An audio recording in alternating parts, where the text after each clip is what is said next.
Hey guys, let's get more news about Lakers, but first, don't forget to subscribe and leave your like. Hawks trade rumors, DeJounte Murray, Clint Capella linked to Lakers. The Hawks have a monumental decision to make tomorrow night with the NBA draft. Landry Fields is still seemingly working the phones for potential trades, but it's clear Atlanta's GM is comfortable making the pick if a deal doesn't come to fruition. Alex Sarr, Donovan Clingan, and Zachary Rizicher seem to be the group that the Hawks will be picking from. However, the bigger domino may be whether the Hawks trade DeJounte Murray or Trae Young. As soon as the NBA draft is over, everyone's attention in Atlanta will turn to which all-star point guard they trade. Most believe it will be Murray, who is already being linked to trade rumors.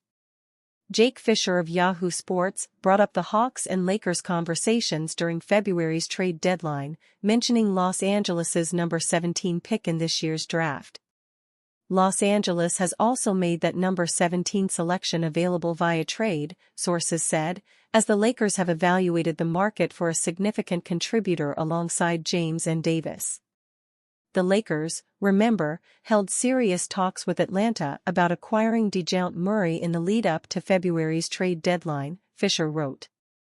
He's not the only insider either. Kevin O'Connor of The Ringer added that the Lakers could be a landing spot for not only Murray but also Clint Capella.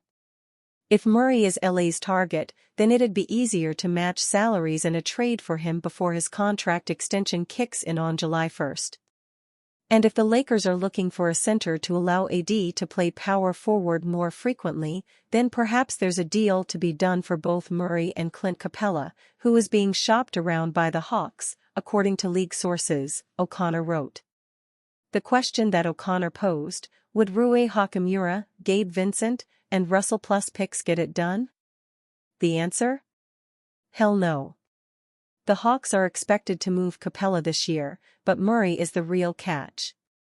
The all-star point guard averaged 22.5 points, 6.4 assists, and 5.3 rebounds in 78 games, while the veteran center averaged 11.5 points and 10.6 rebounds in 73 games. The Lakers would almost certainly have to come off of Austin Reaves if they want DeJounte Murray, and even then, I'm not sure the Hawks should take that offer seriously. The trade market landscape certainly matters, but given Murray's contract, two-way ability, and improved shooting from deep, the Hawks should be able to get more. Report: LeBron James desperately wants to win at the highest level again. Los Angeles Lakers superstar LeBron James reportedly still wants to chase a title in the final seasons of his NBA career. It shouldn't come as a surprise, as James has won 4 titles and gone to the NBA Finals 10 times in his career, but the Athletic's Sam Amick shared that the Lakers star desperately wants to reach the pinnacle of winning on the league's highest stage again. As Lakers owner Jeannie Buss has always said about this partnership, James' happiness is the key to it all, Amick wrote. Yet while some have surmised that James might be content coasting in these final Lakers years, enjoying all the benefits of living in Los Angeles while continuing to make his incredible mark on the league's history books, league sources say he desperately wants to win at the highest of levels again. What's more, James' unprecedented play at this stage means he remains open to the prospect of playing 2, or even 3, more seasons before retiring. Despite turning 39 years old during the 2023-24 season, James showed that he is one of the game's best players once again, earning an All-NBA selection and an All-Star nod. A 20-time All-Star, James averaged 25.7 points, 7.3 rebounds, and 8.3 assists per game while shooting 54% from the field and 41% from deep in the regular season. He then followed that up by playing at a high level in the playoffs.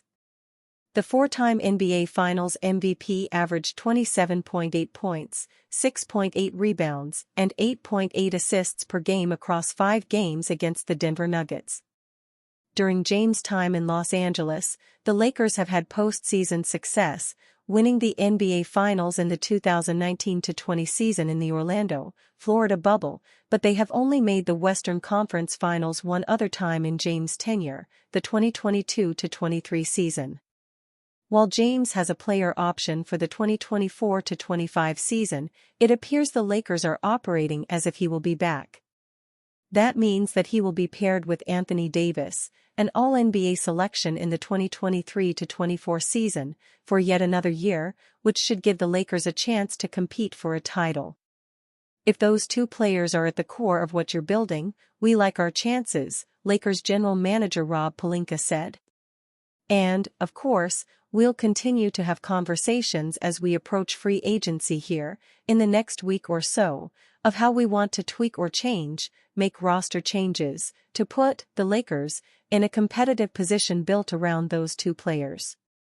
James, who is now the NBA's all-time leading scorer, has enjoyed a ton of playoff success in his career.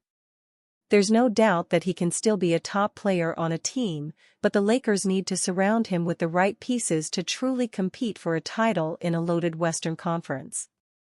Now that Los Angeles has hired J.J. Redick as its next head coach, the franchise can now focus on getting the right pieces around James and Davis to avoid the same playoff shortcomings that they experienced in the 2023-24 season. Lakers have mixed feelings about adding 12-time NBA All-Star, report.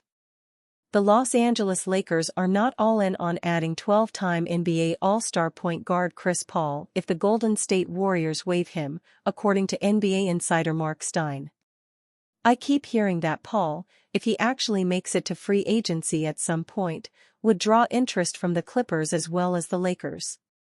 Paul's desire to play as close to his LA-based family as possible is well known, but I'm told interest in bringing him to the Lakers might not be unanimous within the organization despite Paul's well-chronicled friendship with LeBron James, wrote in his Substack newsletter on June 23. Aside from his friendship with James, Paul also played with the Lakers' new head coach J.J. Redick for the Lob City Clippers for 4 seasons. The Warriors have until June 29 to guarantee Paul's $30 million salary. There is a real possibility he gets waived if the Warriors cannot find a trade until that deadline date. However, Stein added that the Warriors could push the deadline into July, provided Paul agrees to it. The Lakers have question marks in their backcourt with D'Angelo Russell holding an $18.6 million player option and Spencer Dinwiddie hitting the open market. If Russell declines his option and leaves the Lakers and Dinwiddie opts to sign elsewhere, that will leave only Gabe Vincent as the team's point guard. Vincent, who was limited by an ankle injury, was unimpressive in the first season of his 3-year, $33 million contract. Meanwhile, Paul was still serviceable even at his advanced age and his diminished role with the Warriors last season. The veteran point guard led the Warriors in assists, 6.8, and steals, 1.2, while producing 9.2 points and 3.9 rebounds in 26.4 minutes, mostly off the bench.